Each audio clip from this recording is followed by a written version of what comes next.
বার্থডেকে যেভাবে ভাগাভাগি করা হয়, নির্বাচন কমিশনকে ভাগাভাগি করে যার যার মতো করে এখানে স্টেক দিয়েছে। আমরা এনসিপি, আমরা আমাদের জায়গায় স্পষ্ট ছিল, আমরা আমাদের কোনো অবস্থান পরিবর্তন করিনি। 5ই আগস্টের পরে আপনারা প্রশ্ন তোলেন সাংবাদিকরা যে আপনারা কোন প্রক্রিয়ায় নির্বাচন কমিশন গঠন করলেন। এই নির্বাচন কমিশনও তো গঠন করা হয়েছে, বিএনপি বলেছে আমাদের পক্ষ থেকে একজন, জামাত বলেছে আমাদের পক্ষ থেকে একজন, তার মানে এটাকে ভাগাভাগি করে নিছে। মানে কেকের মতো বার্থডে কেক যেভাবে ভাগাভাগি করা হয়, নির্বাচন কমিশনকে ভাগাভাগি করে যার যার মতো করে এখানে স্টেক দিয়েছে। তো যারা বিএনপি পন্থী নির্বাচন কমিশনার আছে তারা বিএনপিকে পারপাস সার্ভ করে, যারা জামাত ইসলামী পন্থী নির্বাচন কমিশনার আছে তারা জামাতের পারপাস সার্ভ করে, যারা আর্মি পন্থী এখানে নির্বাচন কমিশনার আছে সে আর্মির পারপাস সার্ভ করে। এখানে আবার আওয়ামী লীগের অনেক অসংখ্য চাকরিজীবী রয়েছে, তাদের বিষয়ে কি নির্বাচন কমিশনার কোনো সিদ্ধান্ত নিয়েছে? সিদ্ধান্ত নেয়নি।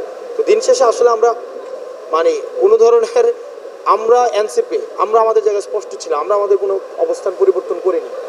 নির্বাচন কমিশন তার অবস্থান পরিবর্তন করেছে তার নিজের মতো করে স্বেচ্ছাচারীভাবে। আমরা একই সাথে আপনার যে প্রশ্ন সংস্কার নিয়ে, আমাদের মার্কা নিয়ে আমরা সবসময় একটা অবস্থানে ছিলাম। আমরা এটা বলি না যে আমরা জুলাই সনদে পিয়ার না হইলে আমরা সিগনেচার করব না, আমরা এটা বলি না যে আবার এরপরে গিয়ে আবার সিগনেচার করছি, আমরা কি এটা হয়েছে? সারা বছর বললাম পিয়ার না হইলে সিগনেচার করব না, কিন্তু আবার সিগনেচার করছে। বাংলাদেশে এরকম রাজনৈতিক দল আছে না? আবার বলা হয়েছিল কিনা আমরা সিগনেচার করব না কিন্তু অনুষ্ঠানে যাব, আবার গিয়ে আবার সিগনেচার করছে কিনা, আবার সিগনেচার করার পর আবার এটা বলছে কিনা যে আমরা সিগনেচার করছি কিন্তু আবার এটা আমরা উঠাই নেব। কিন্তু আমরা শুরু থেকে আমরা আমাদের অবস্থানে স্পষ্ট ছিলাম, সংস্কার নিয়ে শাপলা নিয়ে আমরা আমাদের অবস্থান অপরিবর্তিত রয়েছে। আমরা যেটা চাই ভাই, যদি আপনি আমাকে শাপলা বরাদ্দ না দেন আপনি আমাকে সেটা ব্যাখ্যা দিতে হবে, সেটা আইনগত জায়গা থেকে ব্যাখ্যা দিতে হবে, সেটা রিটেন ব্যাখ্যা দিতে হবে। এটা তো আপনারা দেখেছেন নির্বাচন কমিশনার সেখানে বলছে কেন ব্যাখ্যা, মানে কেন শাপলা দিবেন এটার কোনো ব্যাখ্যা দিব না। মানে এটা কি আপনি মানে এটা কি কোনোভাবে মানে সম্ভব? এটা মানে আপনার প্রতিষ্ঠান, এটা কি সাংবিধানিক প্রতিষ্ঠান, জনগণের প্রতিষ্ঠান না? জনগণের টাকায় চলছে না, আপনার টাকায় চলছে না? আপনার এই প্রতিষ্ঠানের জবাবদিহিতা নিশ্চিত করার দায়িত্ব এটা আপনার না, কিন্তু এই প্রতিষ্ঠান আপনাকেই বলছেন এই সিদ্ধান্ত আমি কেন নিয়েছি সেটা আমি আপনাকে ব্যাখ্যা দেব। তো ওই ব্যাখ্যাবিহীন রাষ্ট্র, এটা 5ই আগস্টের আগে ছিল, হাসিনা যখন চালাইতো তখন এটা ব্যাখ্যাবিহীন রাষ্ট্র চালাই। কি বুঝলেন ভাই? অনলি যেটাই চাই।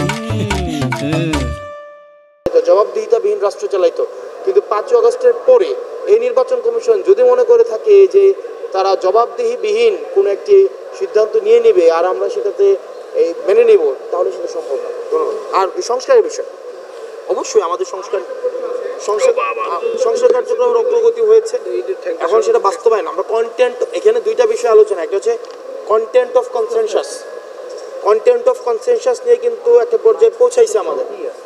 এখন যেই বিতর্কটা তৈরি হয়েছে সেটা হচ্ছে implementation process of July charter, আমরা কিভাবে সেটা বাস্তবায়ন করব।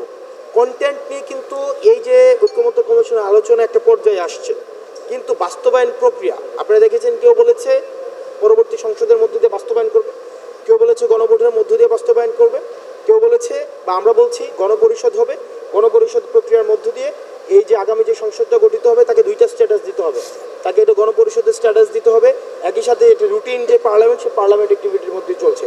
মূলত এখন সংকটের জায়গাটা হচ্ছে সেটি, এবং আমরা এখন একটা গণভোটের যে বিষয়টি, গণভোট একটা অর্ডার হবে, আলোচনা যেটি নিয়ে হচ্ছে না বা যেটি হওয়া প্রয়োজন, যে টেকনিক্যাল বিষয়টা যেটি আলোচনা হওয়া প্রয়োজন সেটি হচ্ছে এটা অর্ডার জারি করতে হবে, অধ্যাদেশ জারি করা যাবে, সেটা কি কোনো আপনার কোনো প্রজ্ঞাপন জারি করা যাবে না, কি জারি, একটা অর্ডার জারি করতে হবে, আদেশ, এবং আদেশটা জারি করবে আপনার ডক্টর মোহাম্মদ ইউনূস।